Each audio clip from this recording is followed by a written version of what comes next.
Hello, everyone. Good morning, good afternoon, good evening, depending, as I always say, where you are in the world.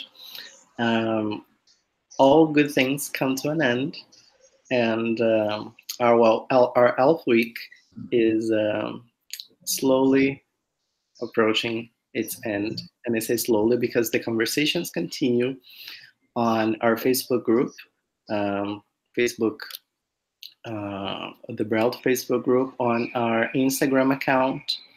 So make sure you follow us there too, brelt.br. Just type BrELT on your Facebook search and you'll find us there as well. Also check out our blog, breltchat.wordpress.com, because soon we're going to have lots of interesting elf related things to share with you. And today I have here one of the organizers of our Elf Week, my dear friend, and that I'm very proud to introduce you here today. She really doesn't need introduction, especially if you're from Brazil, if you are acquainted with her work. But I'm quickly going to read her bio as soon as I find it here. Yes, I did. Priscila Bordon is a public school teacher from Pindamonhangaba, São Paulo. She holds a BA in Languages and Literature and a master's degree in Global Englishes from the University of Southampton. She's a former Fulbright Scholar and Achieving Scholar for the 2017-2018 academic year. She's one of the BrELT coordinators and one of the organizers of BrELT ELF Week. And Priscilla, over to you. The floor is yours. Thank you, Thiago. Thank you so much for the introduction and thank you for having me. I'm really excited to show you the work I've done for the year I spent in Southampton studying in the house of Jennifer Jenkins, where I met a lot of elf people. And that gave me the opportunity to meet people from the elf research field in Brazil, as Savio, Thelma, and I'm really glad I'm part of this elf circle. So I want the presentation I'm going to give today is about the research I've done for my dissertation. Okay, so I'm just gonna give you an overview of everything, some of the results, the methodology, just a quick overview. But anyone that is interested in discussing more about it, because it's about the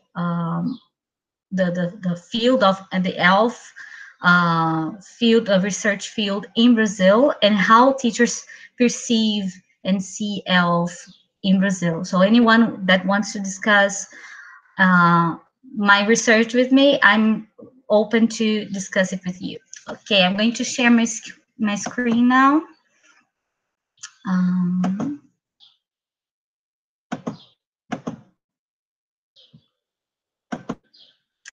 Hope everyone can see it. Just a second, just need to make some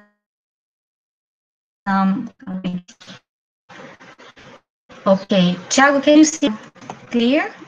Yes, just like we were seeing it before. Like, yes, now I can see only one slide. Perfect. I'm sorry. What? Now I can see only one slide. I was seeing it Ah, just like okay.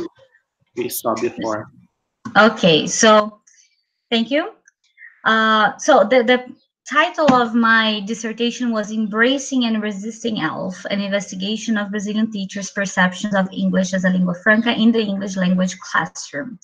It was focused in Brazil, on teachers in Brazil, and mostly public school teachers, okay? So embracing and resisting ELF is, we are going to find out later, but I thought it was an interesting title because ELF is about either embracing it or resisting it. At some point, you find a balance between embracing some of your attitudes related to ELF and resisting some of the attitudes you have related to ELF. But first things first, what is ELF? Then there's also this joke about ELF being and one of Santa's elf. But yeah, ELF is any use of English among speakers of different first languages for whom English is the communicative medium of choice and often the only option. Um, so we've heard many other people in the ELF week giving you definitions of what ELF is. I'm going to use this one, although it's not the most recent one, but I'm going to use this one because the mainstream research from where I retrieved some of my main quotes and the main part of the research that I used for my dissertation is based on this definition. So that's why I'm using this one. But there are more recent. Jennifer Jenkins has a more recent definition for ELF, including multilingualism in the mix. But even here, for this definition, the key in ELF as a phenomenon, as a fact of life, is that it's fluid and it's variable. So it's not a code, it's not one kind of English, it's not like one kind of English you use to communicate with other people. It's how you use English to communicate in your own terms and within a community. So the rules and what happens with this English you're using is more related to the group you are using this English with than with standard English or it's more related to the people than with the rules we learn at school. Okay, so it's fluid and it's variable. That's key. Okay, so I want you to keep this in mind that ELF is related to fluidity, no, it's hybrid. Somebody used this word, or I think Lucia used this word in her webinar. Bell used this word. It's hybrid, and it considers your first language as part of the mix, and translanguaging is part of this mix on how you use English as a language. So why did I do this study? What drove me? What I wanted why I wanted to know about this thing that I'm going to show you. So there are not many studies about what teachers think. That means about beliefs or attitudes related to ELF in Brazil. And the most studies, according to Jimenez 2017, is about the implications in teaching ELF as a reconceptualization of English more than what teachers think of ELF, what they believe ELF is, or what they feel about ELF. Teachers in Brazil will soon be exposed to the idea of English being a lingua franca because of the BNCC. We had a talk about BNCC with Bell. I gave a talk about BNCC on the first ELF week, and the idea of English being a lingua franca is in the document. And it's important that teachers know what this English as a lingua franca is, because what we most hold about English being a lingua franca is that it's just a contact language, and there is nothing else to know about it. And it's not as simple, like it's just that it's a contact language. And teachers have little to no exposure to ELF in pre-service training. And I don't know about other people, but when I graduated in university, I had no exposure at all to what ELF is as a research field. I didn't know. And I graduated in 2010. That's when El Kadri had her research about, like, when she mapped a course looking for what ELF, where ELF would be in the syllabus. And I graduated in 2010, 2009, and there was no ELF at all in my course, for example. I don't know about you, what teachers that are leaving universities, how they're seeing ELF now in the university. but not being exposed to ELF in pre-service training like university, or even in short courses like the CELTA, not having exposure to this kind of research, that can hinder the implementation of BNCC, for example.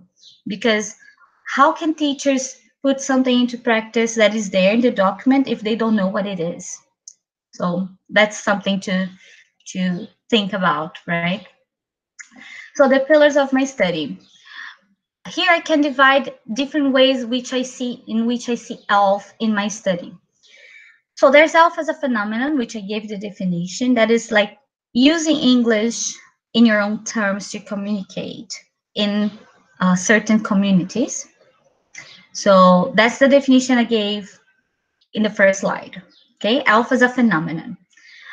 An ELF concept would be the ideas that come with when you have this view on language. I remember Lucia saying that you have this view on how you teach or how you use English or how you perceive English.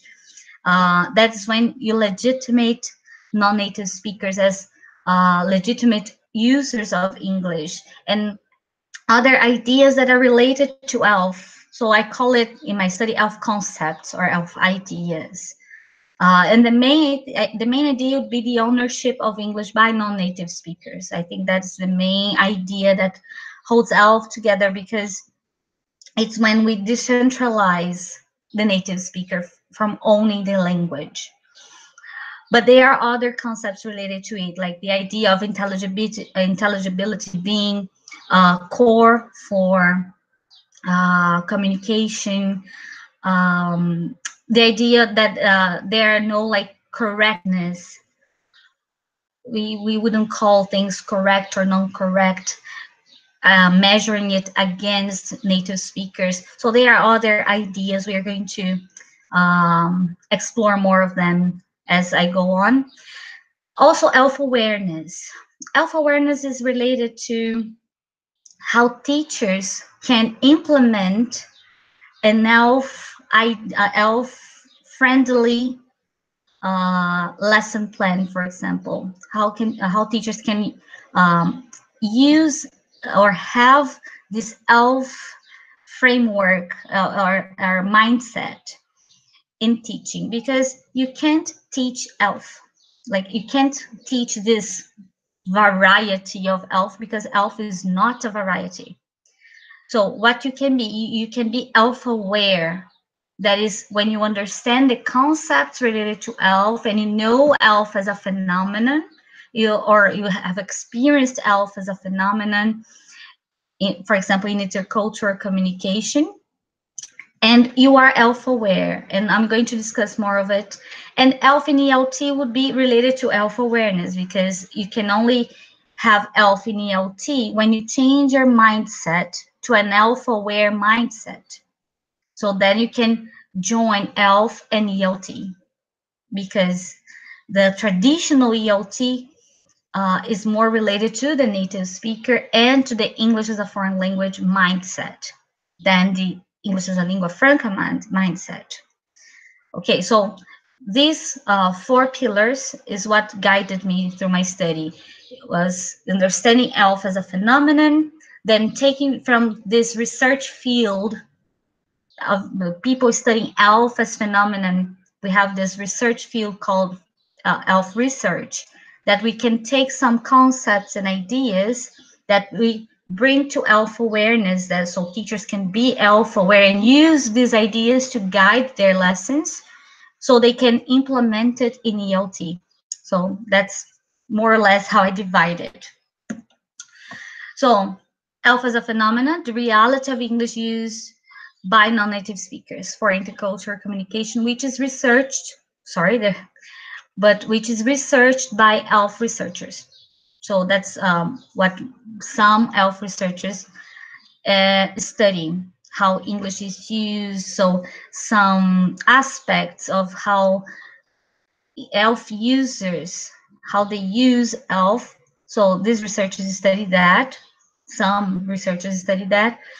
And From this research, we have some ideas that I call in my study ELF concepts or ELF ideas that are part of the ELF agenda of research, such as the legitimate use of English by non-native speakers, intelligibility as core for communication rather than correctness, among others, other ideas that can be integrated in teaching for awareness of language variation, and among others as well. I try to summarize 100-page study here, but that's more or less it, okay? So that's an important differentiation.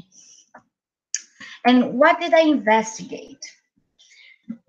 What I wanted to know was more related to what teachers believe. Okay, so what are their beliefs and attitudes about English as a lingua franca as a research field, more than as a phenomenon, okay? So whether teachers' beliefs and attitudes, and also another thing I wanted to know is whether teachers' beliefs and attitudes could be changed through exposure to ELF ideas and concepts, therefore raising their level of ELF awareness. So I wanted to know about their beliefs. That's what teachers think, and their attitudes. That's usually how they use adjectives to quote unquote how they judge other people's English. Okay, so beliefs and attitudes. But what is ELF awareness anyway? I want to help you understand what is this? What is ELF awareness? Here is more, this is a quick framework on how CFAC is embodied, how they think a transformative ELF-aware teacher education program would look like, and it would help teachers do this. Engage with principles of ELF and World Englishes, help teachers be prompt to form their own understanding of what this may mean for their own teaching context, what ELF is for their teaching context. So ELF is really very much related, as Salvi said in his webinar, how it fits in your teaching context. So ELF and Word Englishes would be varieties of English, different varieties of English, and ELF would be the phenomenon of using English for intercultural communication mostly. That's how I would differentiate both of them. Help teachers design whole lessons or individual activities on that basis, on how they interpret ELF and Word Englishes. Teach these lessons on our activities, so having a practice that would be ELF friendly, and evaluate the impact of the lessons or activities for their learners, themselves, and other stakeholders. So I would call a teacher ELF aware if a teacher can do this in some extent.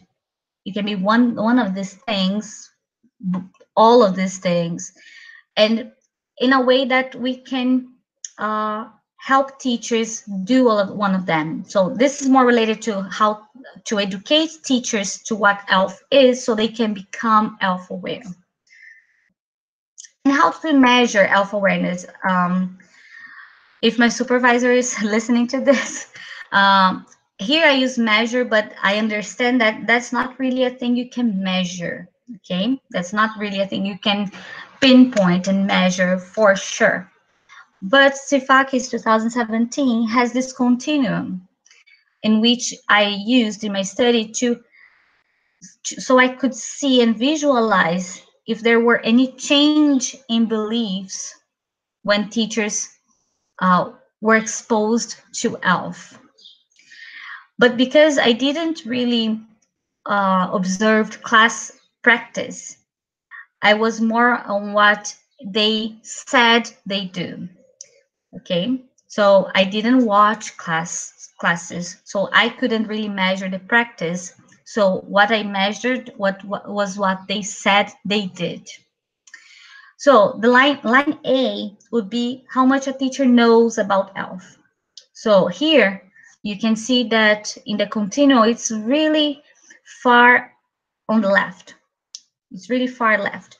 So teachers know nothing about ELF. That's the teacher's knowledge about the ELF as a research agenda.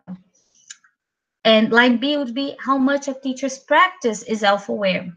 So teachers do, here you can see that is also far left. So teachers do not really integrate ELF in their practice. I couldn't observe again, I couldn't observe it, but I relied on what they said they did. Okay. But this is just so we could visualize if there were any changes, okay, in teachers' beliefs and practice, what they said they practiced, and their attitudes. My research questions were, what are in-service Brazilian English language teachers' attitudes and beliefs about an ELF-oriented teaching before and after exposure to English as a lingua franca research and its related concepts? So I wanted to understand what teachers believed and what they felt about English as a lingua franca research and concepts and ideas before they were exposed to it. So what they knew before they were exposed to the ELF research uh, field and after the exposure. Okay. And to what extent does exposure to English as a lingua franca research and its related concepts change teachers' attitudes and beliefs towards teaching English, if at all? It might not change. So to what extent does this exposure, education to English language, to English as a lingua franca, can change teachers' attitudes and beliefs? Okay. So the methodology. I used 11 Brazilian. I didn't use anybody. Let me change. Let me rephrase. I had 11 great Brazilian public school teachers based in São Paulo State, and they were great. They really participated and helped me.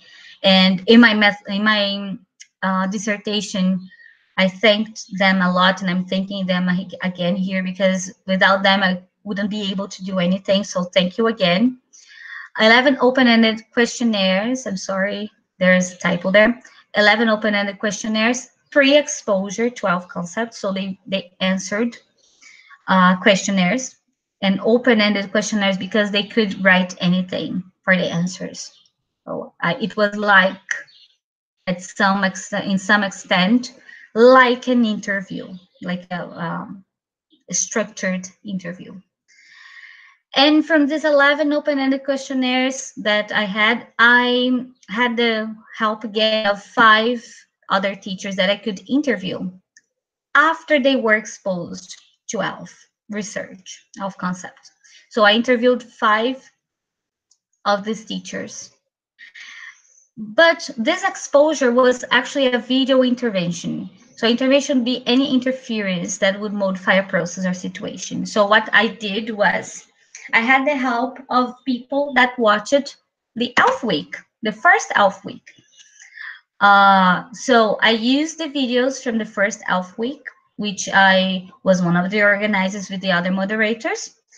And the videos were about many different topics. It was about ELF awareness, lingua franca core, and ELF-oriented pronunciation teaching. So the teachers watched in average 2 videos from the first ELF week. So this study was really related to how does this ELF week that we are doing for you affect you? Does it affect on what you believe ELF is? So that's why I wanted to present it to you in the second ELF week and show you that it does affect what you believe in some extent. So the results, what I had as results. I used content analysis. What that is that I coded the questionnaires. I find it themes that were common in all questionnaires. And the themes I saw that I could see clearly when I was reading the questionnaires was these 3. So teachers showed a preference for native English varieties and standard English. So participants seemed to struggle in admitting their preference for standard and native varieties. However, they still show some preference. No, not however. They still show some preference for native English, as well as students. Their students, they believe the students also have this preference for native English varieties. They had this struggle in admitting they want. It's like they want to show some kind of awareness to language variation in ELF. They are keen on the idea of ELF, or whatever they believed ELF is in the beginning, and they wanted to they wanted to show some kind of awareness to ELF, but it was really clear that they were showing they were there. The preference for native English was there. Okay, so you can try to hide your preference, but in a study like I did, that I spent like a month over this questionnaires, it's there. You can see. They believed in exposing students to real, quote unquote, real and local uses of English. So they actually related use of English as a lingua franca to local use of English in valuing students' contexts. So there in some points there was this connection of English as a lingua franca being also valuing students' local use of English, or even valuing the cultures of local communities when using English in their contexts. So this showed some level of ELF awareness, because this is related to ELF. When you value your context, when you value your context, this is part of English as a lingua franca, an English as a lingua franca concept. This is valuing your local context. So teachers had this awareness, which we can call it as like being unknowingly, not knowing, unknowingly ELF aware, which is a good thing. And also teachers resist and embrace an ELF perspective in teaching. It was a struggle with the preference for native English varieties. There was this struggle in resisting and embracing ELF perspective in teaching. So they are interested in knowing more about ELF, as they claim they have little. The teachers themselves claimed they had little to no knowledge on ELF.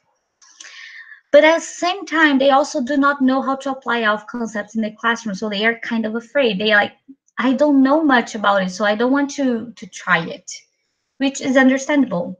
I understand, because, well, how can you implement something you don't know nothing about? You know nothing about. So how can you do that? So I understand these teachers, and that's why teacher education is so important. In-service teacher education is so important. But at this point, it's not here, but I'll just add some things. Teachers, they were somehow ELF aware, unknowingly, but they were ELF aware, because some ideas that we learn in the university, like linguistic prejudice. That's something we learn in this is somehow related to ELF. That's valuing context, valuing local use, and this is related. So it causes some level of awareness. Okay. So after intervention, so I had these 5 teachers that watched the ELF week videos, and I could see the difference. There was a difference. In the interviews, I could map these 3 themes. So one theme that was very clear after, and it's the one idea that was really there, and teachers got it from the videos, is that the legitimacy of English used by non-native speakers. So the idea of non-native speakers taking ownership of the English language was a key concept that participants have acquired from the videos. And I quite remember that in the ELF week videos from the first ELF week. In all of the webinars, at some point, the speaker would mention that we have to value non-native speakers' English because they are as legitimate as any other use of English. It is legitimate. And it's you have to value these local use of English. So at some point there was this legitimacy of English used by non-native speakers idea in the webinars, and this was key. All teachers that I interviewed got this part. Some teachers even said that they felt more confident now that they knew about ELF for in speaking English, because they knew that I don't need to mime native speakers. I don't need to know English like native speakers do. I don't need to speak like them. So I feel more confident because I'm not going to be judged. So that's something a teacher said. So it also has an impact on teachers' confidence. That's important. But there was still an influence of standard and native English in teachers' beliefs. The influence of standard and native English in their beliefs and pedagogical choices could still be noticed in the interviews, although they now, that's another, they now understand ELF a little better.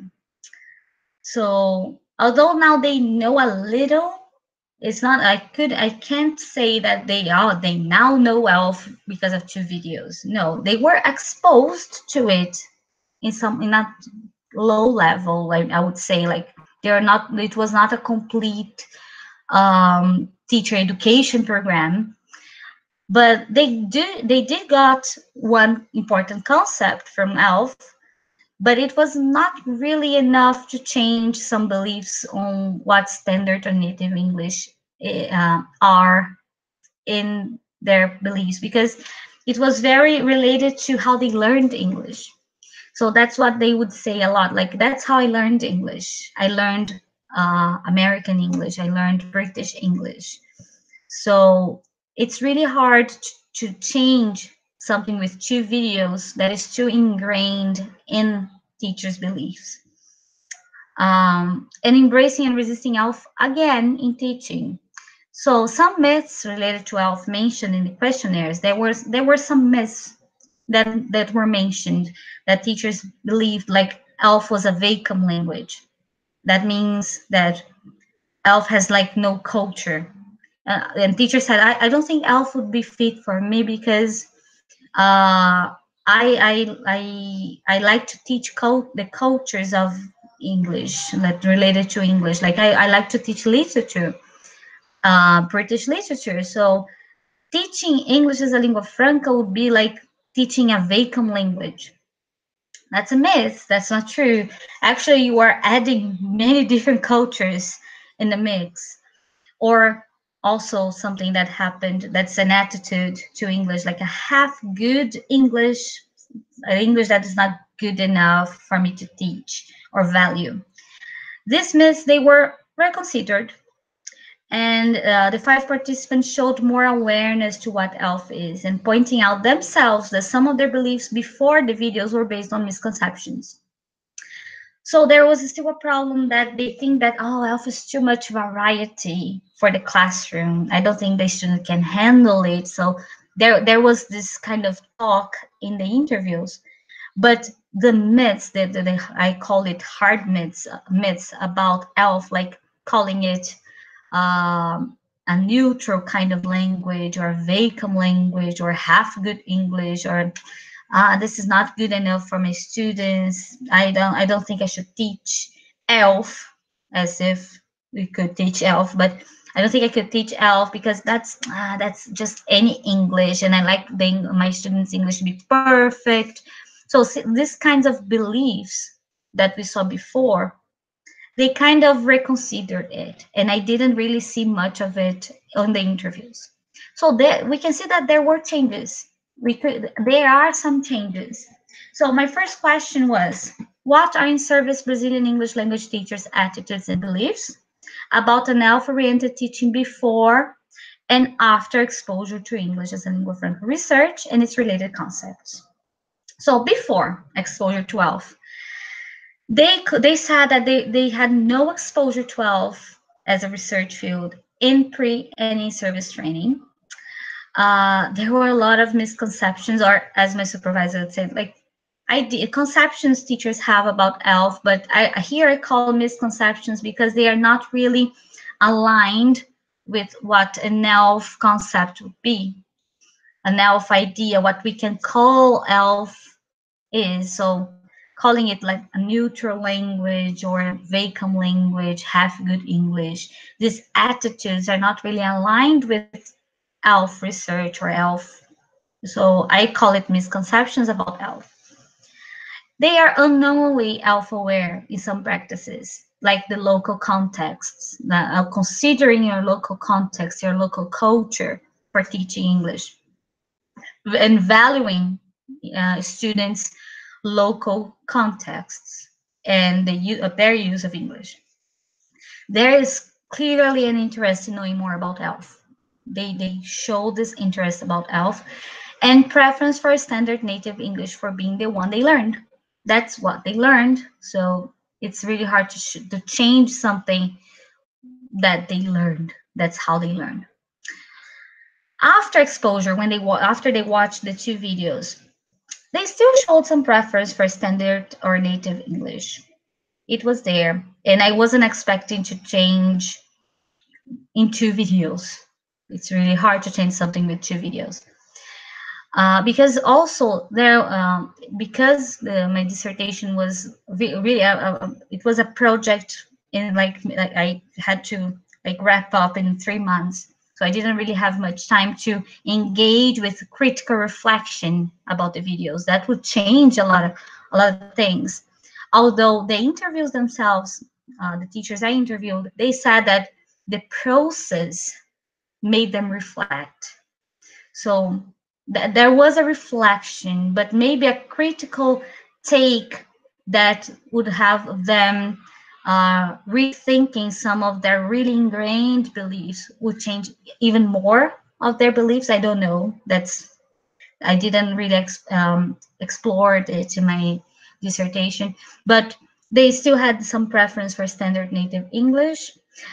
Embracing ELF concepts such as the legitimacy of non-native speakers, that was key. That was the main concept they took for their uh, teaching. They said they took for their teaching and for themselves as it grew, their confidence grew as speakers of English.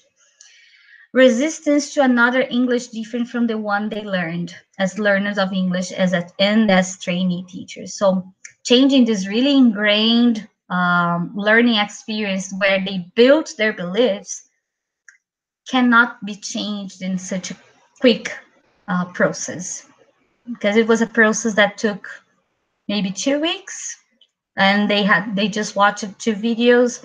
They did have the chance to reflect, but maybe not enough to change some really ingrained beliefs. And again, they showed interest in knowing more about ELF. So I use the continuum I presented you just to have an idea on how they changed their practice. So to what extent does exposure to English as a lingua franca research and its related concepts change teachers' attitudes and beliefs towards teaching English, if at all? The line A, if you compare line A, they do know a little more about ELF. They are not completely fully aware, but they do know a little more. They learned a little more, and there was a key concept they took for them, their practice and their knowledge. But we can see that in awareness, they were unknowingly aware. So they did had some self-aware practice according to themselves. But after the videos, it did not change much. They did take a concept that was key, but they did not change much in the practice because they did not reported it in the interviews. So the conclusion, the change reported in the findings are not enough to change how they face English in the classroom yet. Maybe that was a first step. There were change. I'm sorry for the noise, people. There's a car. There were changes, but not radical, for a completely new, fully aware practice. So it's not a completely fully aware practice yet.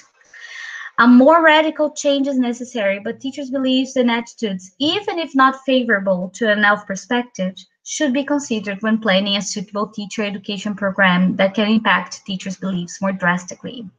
So, as I mentioned before, a transformative ELF or teacher education program can change a teacher's practice and teachers' beliefs, beliefs and attitudes mostly, because uh, we can only implement something like ELF aware practice or ELF in the BNCC if we can have teachers on our side to help us implement it, because teachers will be the ones implementing it in practice. So it's really important they know what they're doing, and we give them the chance, and that's why we do ELF Week. So teachers do have the chance to engage with ELF research. So, but it's a first step. The videos in ELF Week is it's the first step. Okay, so exposure 12 without critical reflection and guidance does not affect deeply rooted and ingrained beliefs built early in teachers' professional lives. But the first exposure is a seed that can grow into a beautiful new practice through further education. So this is the first step. We're giving it with you. We're helping you give this first step, but you do need to engage. If you want to have an ELF-friendly practice or an ELF-aware practice, you need to engage with research. Not like academic, heavy research, but looking for websites that can help you understand more about ELF, like Marek's website that has a lot of lesson plans and ideas for you to engage with ELF, and Laura Patsko and Katie Simpson actually Katie was with us the first ELF week, and she gave a lot of ideas that how you can engage with ELF research and understanding ELF and knowing how these ideas that come from ELF research and having this view on English is what is necessary for you to implement an ELF aware teaching practice. So that's what the BNCC wants for us to have this new view on language, as Lucia mentioned in her webinar. Okay, so don't resist change, embrace it. Let's just embrace this new SCFACs, and I take it for me, for my whole teaching practice. And ELF is a problem, so we have to embrace it and understand this problem so we can control it and have it in our side. Because as a phenomenon, it's so fluid and variable, and it's so beautiful to have students understand how language is in reality. It's English reality. So what we see now from a native perspective is not real. It's not real. So don't resist change, embrace it, okay? And thank you so much. That's it. And this is my email if you want to contact me. If you are interested, if you want the slides, you can email me. This is my references, and that's it. Thank you very much, Priscilla. That was wonderful. And thank you. I think your work summarizes and reminds us a lot about why we do the things we do. Because modesty aside, maybe some people wouldn't have this first contact with ELF if it weren't for ELF Week. And now you're having our second ELF Week. So again, as you said, we do encourage people to continue and do some research. As you said, Marek's site is a very good example. So have a look at TOEFL Equity Advocates, TOEFL Academy. You'll find some great resources there. And hopefully this is the beginning, and the misconceptions are also going to be, at some point, not a problem anymore, because I feel that lots of things when it comes to ELF and people being resistant to ELF is because they don't really know what they're talking about, and that's really problematic. Yes. So yeah, that's the idea from, I believe, when we had the idea of ELF Week, was to help teachers understand it a little more, because there are a lot of misconceptions around there. A lot of people believe, and that was one of my Instagram contributions during ELF Week. That's when people say that ELF is just speaking anyway, like it just can just do anything. Anything goes. Uh, it's not everything goes. It's not like that. There is a key factor that is intelligibility. So you can't just like, it is on your own terms. Yes, it is on your own terms, and you have to understand and accommodate their pragmatics related to how you communicate in English as a lingua franca. But it's not like speaking anyway or anything goes. It's not like that. So in the language classroom, uh, what we take to the English language classroom for now, people that are starting to engage with ELF research, something that would change your practice completely would be changing your view of language and seeing that it's not only how Americans speak. There is a variation factor there that we need to take into consideration. And there are more Englishes, and that is related to the word Englishes research agenda that we need to consider as well. We need to consider how our student will communicate with a Chinese person or a Japanese person, Taiwanese, Thai, or anyone that speaks English as lingua franca. So this is what we have to consider in the English language classroom. Yeah, that's definitely.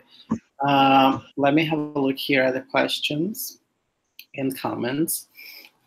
So we have Janaki first made a comment about how they first got in touch with ELF. I'm just going to read it here. Honestly, the first time I've heard about ELF was in Troika courses that I've recently joined. The idea was brought by Vinicius Nobri and his colleagues. I loved it. So thank you, Vini. Thank you, Troika, for helping us to spread the word and spread the knowledge about ELF. That's very important. And then they go on. I think I've been doing this in a certain way, bringing both English grammar and real spoken English, trying to bring the world to the students. Is that okay? Yes, definitely. Like if you, we are ELF aware in some extent, and we always are more ELF aware in some classroom practice and less, and it's something related to your understanding, your context, and how you see how you can implement it somehow in your classroom. So there's not a recipe like I'll tell you how you can implement ELF. It's there's this doesn't exist. So you have to feel how to do it, but definitely that's for sure. We need to change our view on language or on English more specifically. For sure, we need to have a new understanding on what English is. So if you have this in mind and you are trying to change this ingrained belief you've created in your teacher education process, when you were having your teacher education, we have some beliefs that we create during this time. If you are trying to change this, if you think you have to change this, then you're in the right path. For sure, it's okay. And we have another question from Danny. And Danny is American, and she asks, what can teachers who happen to be native speakers do to combat native speakerism and promote self-awareness among our peers? Lots was mentioned already, but maybe a message you'd like us to spread? There is a very important thing to tell about ELF.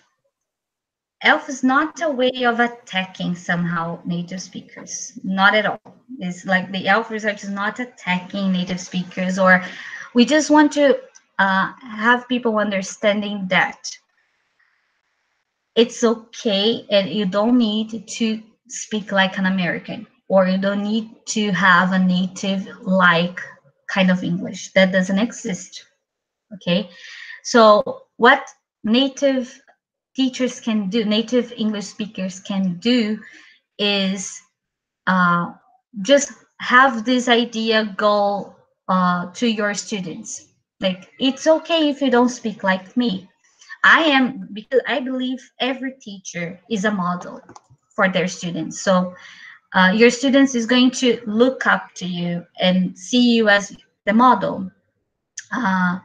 And that was something that was in my interviews, and my teachers, they did believe that the teachers in my uh, research project, they did believe they were